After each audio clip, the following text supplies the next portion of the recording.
Bueno, mis queridos hermanos y hermanas, estamos en cuarentena obligatoria después de escuchar la declaración de alarma que nos alarma, pero no queremos situarnos en el alarmismo, sino deseamos buscar la paz que solo el Señor nos puede dar, aunque nos cuesta, obviamente, buscar esa paz debido a tantísima información y desinformación a la par. Aunque nos cuesta buscar, repito, esa paz, hemos sido llamados a paz, no hemos sido llamados a, a estar en un estado de alarma constante, sino a descansar en el Señor. Y me han pedido que comparta una palabra. Está hoy tratándolo de hacer por dos medios, a través de un audio y a través de un vídeo, para buscar la forma mejor de trasladar lo que debía de trasladar públicamente en el día de hoy ante la congregación, pero por los motivos que todos conocemos, nos es imposible estar juntos escuchando la palabra del Señor. Eh, no tenemos el espacio adecuado como para poder mantener esa distancia de seguridad de unos y otros. No tenemos la suficiente paz para saber si de alguna manera u otra vamos a procurar el contagio de alguien, y ante tantísimas dudas y después de todo un día de debate dentro del consejo.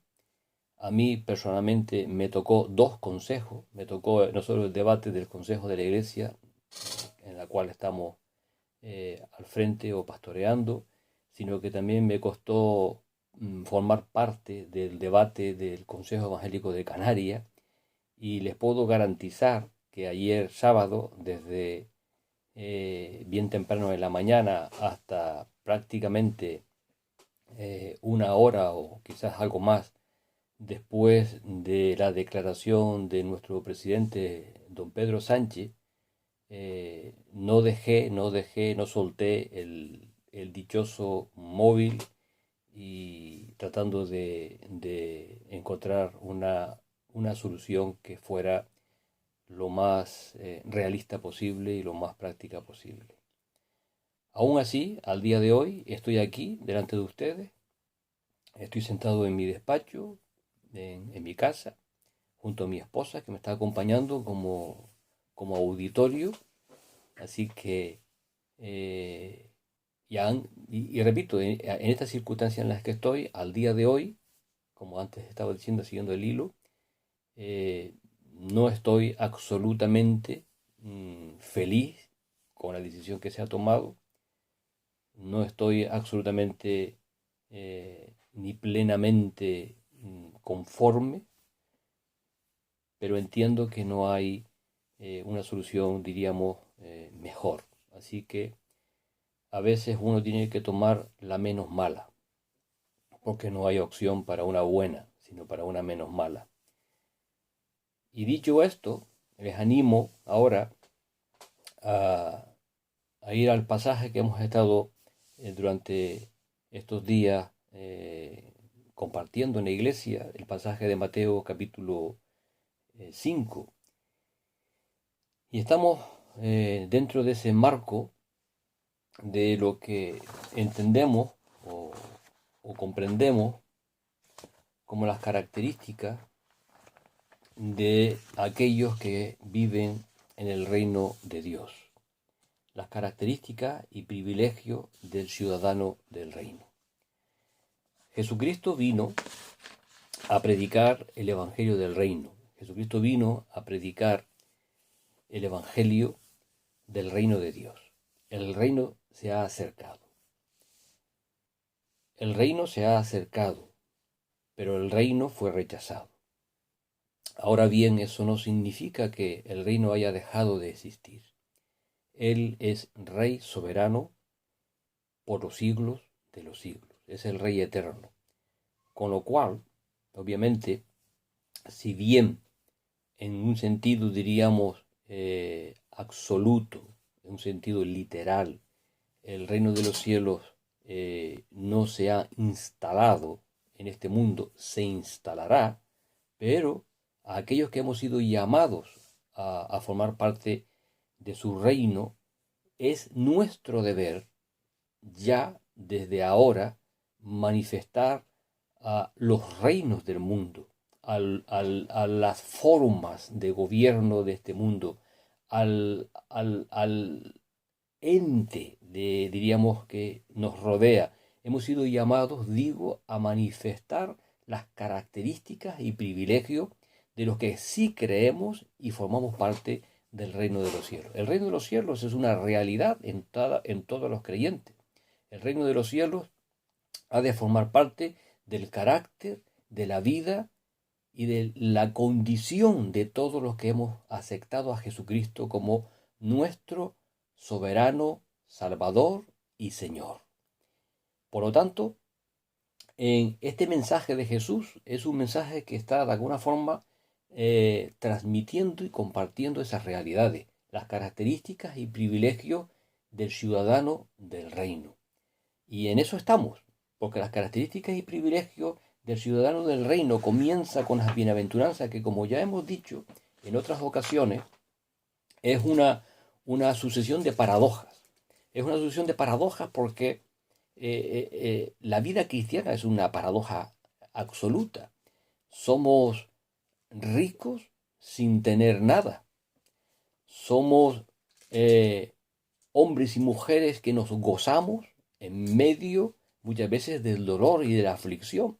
Pero todas esas paradojas solo se entienden en el sentido de formar parte del cuerpo de Cristo y de formar parte al mismo tiempo de la realidad del reino espiritual, del reino de Dios. Si no fuera así, pues simplemente seríamos tenidos, pues, como dice San Pablo, por digno de conmiseración, seríamos tenidos por digno de lástima, ¿verdad? Pero ¿cómo entendemos, ¿verdad?, nuestra propia identidad dentro de esa gran paradoja que fue la misma persona de Jesús de Nazaret, ¿verdad? El cual, siendo rico, se hizo pobre, el cual, siendo Señor y autor y soberano, permitió que sus manos fueran sujetadas por una cuerda, ¿verdad?, de una fibra que él mismo creó, y permitió, ¿verdad?, que sus manos, que eran poderosas para hacer el mundo, para crear tanta belleza que hay a tu alrededor, para separar las aguas, para recoger la tierra y separar las aguas, esas figuras tan hermosas que encontramos, ¿verdad?, en los pasajes del Antiguo Testamento, pues esas mismas manos fueron atravesadas por sendos clavos de hierro, ¿no?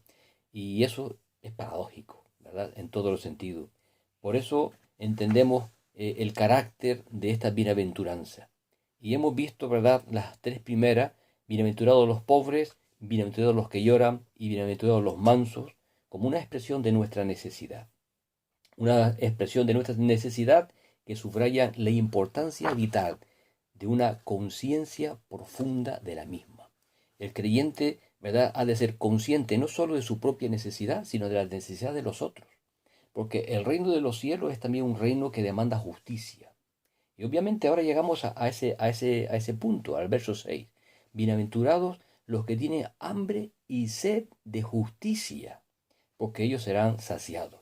Hambre y sed de justicia. Desgraciadamente vivimos en una época en la que la iglesia de Cristo se ha desviado en cierta manera de esta paradoja de hambre y sed de justicia para buscar o tener o hacer sentir hambre y sed, pues, de milagros, hambre y sed de bienaventuranzas, hambre y sed de gozo, hambre y sed de felicidad. Pero no, la bienaventuranza es para aquellos que tienen hambre y sed de justicia. Y dice la palabra, porque ellos serán saciados. Y aquí encontramos, por tanto, la satisfacción de la necesidad. Y de la necesidad real que tenemos como parte del pueblo de Dios, es de esto, de justicia. Ahora, ¿qué entendemos por justicia? ¿O qué clase de justicia es la que debemos de buscar? Repito, no hemos sido llamados a saciarnos de felicidad o de bendiciones. No hemos sido llamados a tener hambre y sed de felicidad o hambre y sed de bendiciones. La felicidad, las bendiciones son circunstanciales. Podemos estar bendecidos y es que lo somos, porque ya lo hemos sido. O sea, todo creyente ha de entender que en nuestra relación con Dios, las bendiciones que hemos recibido son bendiciones de índole superior a las meras terrenales. Somos hombres y mujeres bendecidos con toda bendición espiritual. Así que si tienes alguna duda, vete a Efesios capítulo 1. Y en Efesios capítulo 1 ahí verás cuán bendecido eres. Pero obviamente eso no significa, ¿verdad?, que debamos tener hambre y sed de bendiciones. Primero, porque ya lo hemos sido. Ya hemos sido bendecidos. Y bendecidos en términos absolutos. Pablo decía que en él habita la plenitud de la deidad y añadía, y estamos completos en él. Por lo tanto, el todo lo puedo, aunque Pablo está haciendo referencia, obviamente, al tener o no tener, al tener mucho, al tener poco, pero el todo lo puedo podemos también extenderlo en un sentido, diría, mucho más pleno y absoluto. El todo lo puedo en el sentido de que todo lo tenemos, y todo lo tenemos en Cristo, en el cual estamos completos. Y por ello, mi anhelo y mi búsqueda, más que de cosas que ya tengo, que he recibido por la gracia de Dios, mi anhelo y mi búsqueda, dice Jesús, ha de ser de aquello que obviamente no depende tanto de un servidor, sino que depende de la obra de Dios en mi vida. Hambre y sed de justicia. Claro que el mundo es injusto, pero no podemos quedarnos solamente ahí. Claro que algunos dirán, bueno, pues eso tiene que ver con la justificación, pero tampoco podemos quedarnos ahí. Yo creo que el hambre y la sed de justicia encierra diferentes aspectos de la misma. Hambre y sed de justicia, ¿verdad?, que nos pueda permitir presentarnos ante Dios como justos, entendiendo que no lo hemos sido, entendiendo que lo hemos sido gracias a la justificación por la fe. Romanos 5, capítulo 1. Justos no lo somos, pero justos hemos sido. Y hemos sido justificados o hemos sido declarados justos. Pero eso requiere que lo anhelemos. Requiere tener ese concepto de la obra de Cristo en nuestra vida. Eso demanda, según la palabra de Dios, y se propone como un objetivo a alcanzar la bienaventuranza, la felicidad plena, el gozo pleno, como una búsqueda interior de una realidad que ya en Cristo lo somos, justificados pues por la fe. Tenemos paz para con Dios por medio de nuestro Señor Jesucristo. Un texto revolucionario, por lo menos para la vida de Martín Lutero, ¿verdad? Un texto que sacudió la Europa cristiana de su época, ¿verdad? Un texto que de alguna forma hizo estragos en todos los sentidos, porque dividió la iglesia, creó unos conflictos tremendos, en fin, todos conocemos un poco la historia del protestantismo y del origen del protestantismo, pero al mismo tiempo es un texto revolucionario para la vida de todo el que quiera buscar, ¿verdad?, la dirección y la voluntad de Dios. Justificados pues, pero como creyente, ¿tenemos en el día de hoy hambre y sed de justicia? ¿Tenemos en el día de hoy ese anhelo, ese deseo de entender la obra de Cristo en mi vida? ¿O simplemente con levantar la mano y decir creemos que es suficiente?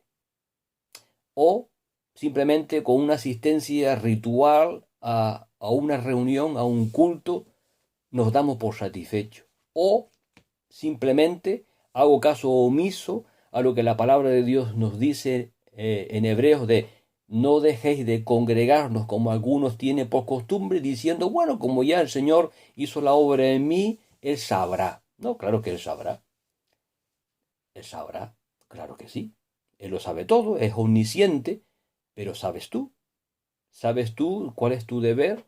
¿Sabes tú cuál es tu propósito? ¿Sabes tú cuál es tu lugar en el mundo, en el reino de Dios?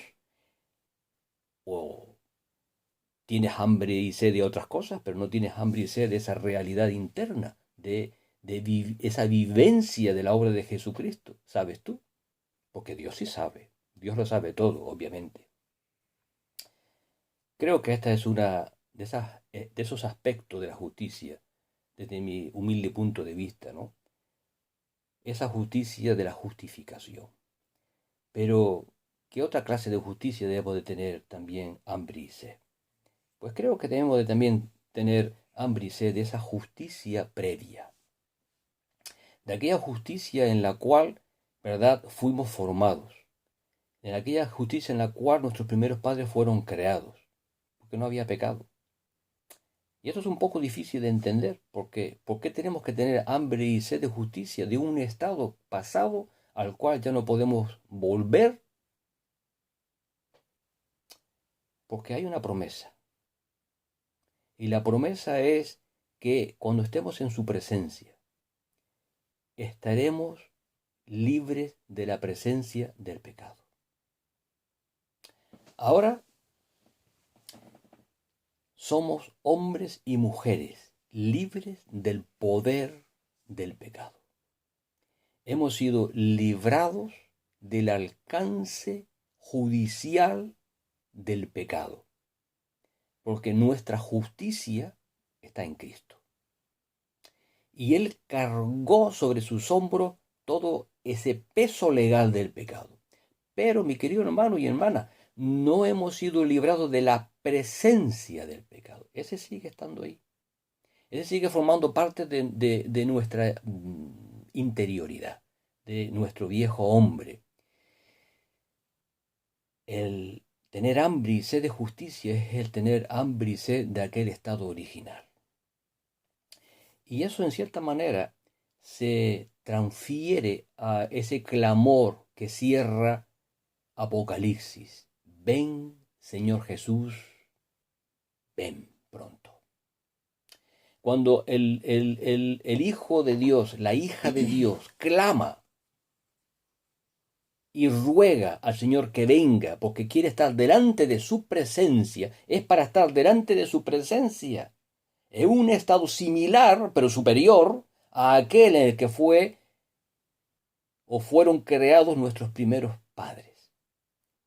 Ellos podían estar delante de la presencia de Dios porque no había nada que les separaba, porque no había ninguna barrera que limitara su relación íntima con el Señor. Podían pasear juntos porque no había nada que impidiera semejante relación. El desear, el tener hambre y sed de justicia en ese aspecto nos lleva a clamar: quiero estar delante de tu presencia. Pero mientras eso no sea una realidad plena, con la plena glorificación, con la resurrección y encuentro, ¿verdad?, absoluto con el Señor, mientras estamos en este mundo, somos ciudadanos del reino. Y si somos ciudadanos del reino, estamos deseando en este mundo, en esta circunstancia que nos rodea, con tanto dolor, con tanta tragedia, estamos deseando formar parte de esa realidad espiritual y estamos deseando tener también una relación personal con nuestro Señor Jesucristo. Hambre y sed de esa justicia relacional en la cual entendemos que no hemos sido llamados a poner nuestros miembros al servicio del pecado. Qué triste es cuando aquellos que han confesado su fe ponen sus vidas, sus miembros al servicio del pecado. Qué triste, porque es una negación del señorío de Cristo. Es una renuncia, ¿verdad?, a la presencia de Dios, el Espíritu Santo en nuestra vida. Es arrinconar, es enfriar, es estorbar la obra de Dios en su vida. Es triste que eso ocurra, cuando al contrario hemos sido llamados a que nuestros miembros sirvan a la justicia y no al pecado, al cual ya hemos sido libres de su autoridad y de su poder por la obra de nuestro Señor Jesucristo en la cruz del Calvario. Hambre y sed de justicia es también hambre y sed de santificación. El que tiene hambre y sed de justicia es el que ve que el pecado y la rebelión lo han apartado de Dios y anhela restaurar esa antigua relación. Hambre y sed de justicia es también el anhelo de verse libre del poder del pecado. Y verse libre del poder del pecado y verse libre de la presencia del pecado es verse ante aquel que lo amó, ante aquel que murió en la cruz, ante aquel que se entregó a sí mismo, ante aquel que derramó su sangre para limpiarnos de todo pecado. Es también el anhelo de ver el desarrollo de la justicia de Dios en nuestro mundo. Mateo capítulo 6, versículo 10 dice así: venga tu reino, venga tu reino. Hágase tu voluntad como en el cielo, así también en la tierra. Estamos orando en esa dirección.